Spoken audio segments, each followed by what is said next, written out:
So I tried CachyOS and there's the honest truth about it.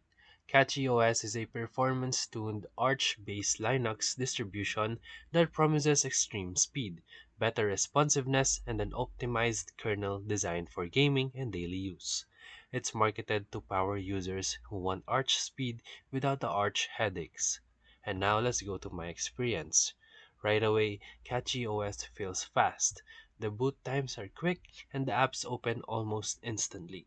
The custom kernels actually make a difference. The desktop feels smoother compared to a vanilla Arch or even a Manjaro.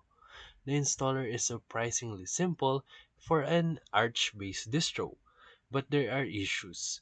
Updates can still break things because it is Arch under the hood.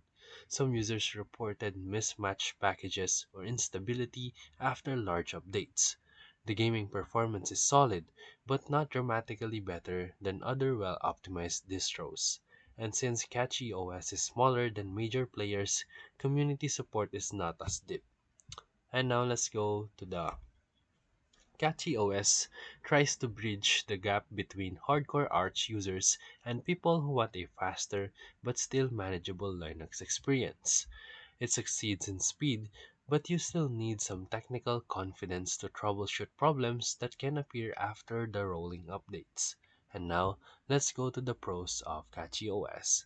It's fast and responsive, optimized kernels with real performance gains, easier installation than any typical Arch, and good for gaming and heavy workloads.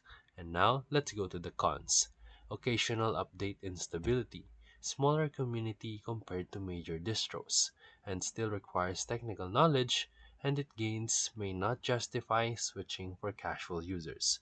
So, for final verdict, CachyOS is great if you want an Arch-based distro that puts performance first.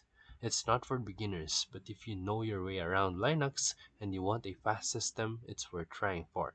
And that's it. So if this video helped you, make sure to like and subscribe. Thank you for watching.